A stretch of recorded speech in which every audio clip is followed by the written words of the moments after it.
આપનું સ્વાગત છે।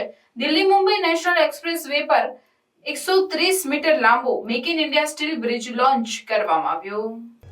National high speed rail corporation limited 23મી જૂન 2024ના રોજ 130 મીટર લંબાઈનો બીજો સ્ટીલ બ્રિજ સફળતાપૂર્વક લોન્ચ કર્યો છે।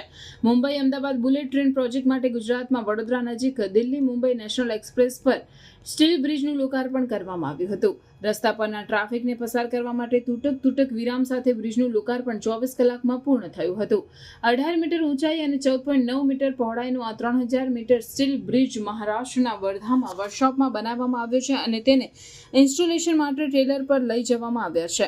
આવા ભારે ગર્ડરને ખેંચવા માટે જબરદસ્ત પ્રયાસોની જરૂર છે, જે દેશના કોઈપણ રાષ્ટ્રીય ધોરીમાર્ગ પર સૌથી લાંબો હોઈ શકે છે। બ્રિજ ફેબ્રિકેશનમાં લગભગ 246 નંગ ટોર્શિયર ટાઈપ હાઈ સ્ટ્રેન્થ બોલ્ટ્સનો C5 સિસ્ટમ પેઇન્ટિંગ અને મેટાલિક સ્ફેરિકલ બેરિંગ સાથે ઉપયોગ કરવામાં આવ્યો હતો, જે તમામ 100 વર્ષના જીવનકાળ માટે રચાયેલ છે।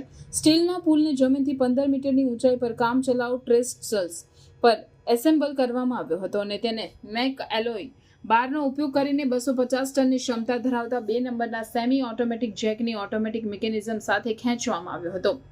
સુરક્ષા અને ઇજનેરી શ્રેષ્ઠતાના સર્વોત્તમ ધોરણોને જાળવી રાખીને આ પ્રોજેક્ટને સાવચેતીપૂર્વક ચલાવવામાં આવી રહ્યો છે। જાપાનની કુશળતાનો ઉપયોગ કરીને ભારત મેક ઇન ઇન્ડિયા પહેલ હેઠળ ઇન્ફ્રાસ્ટ્રક્ચર બનાવવા માટે તેના પોતાના તકનીકી અને ભૌતિક સંસાધનોને વધુ ઉપયોગ કરી રહ્યું છે। બુલેટ ટ્રેન પ્રોજેક્ટ માટેનો સ્ટીલ બ્રિજ આ પ્રયાસનું મુખ્ય ઉદાહરણ છે। કોરિડોર માટે પૂર્ણ થયેલા 28 સ્ટીલ બ્રિજમાંથી આ ત્રીજો બ્રિજ છે। પ્રથમ અને બીજો સ્ટીલ બ્રિજ રાષ્ટ્રીય ધોરીમાર્ગ 53 પર સુરતમાં અને ભારતીય રેલવેની વડોદરા અમદાવાદ મુખ્ય લાઇન પર ગુજરાતમાં નડિયાદ નજીક અનુક્રમે શરૂ કરવામાં આવ્યો હતો।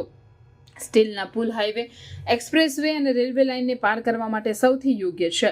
પૂર્વ તણાવવાળા કોન્ક્રીટ પુલોથી વિપરીત 40થી 45 મીટર સુધી ફેલાયેલ છે, જે નદીના પુલ સહિત મોટાભાગના વિભાગો માટે યોગ્ય છે। ભારત પાસે 100 થી 160 કિલોમીટર પ્રતિ કલાકની ઝડપે દોડતી હેવી હોલ અને સેમી હાઈ સ્પીડ ટ્રેનો માટે સ્ટીલ બ્રિજ બનાવવાની કુશળતા છે। હવે સ્ટીલ ગર્ડ્સ બનાવવાની સમાન કુશળતા બુલેટ ટ્રેન કોરિડોર પર પણ લાગુ કરવામાં આવે છે, જે 320 કિલોમીટર પ્રતિ કલાકની આશ્ચર્યજનક ઓપરેશનલ ગતિ ધરાવે છે।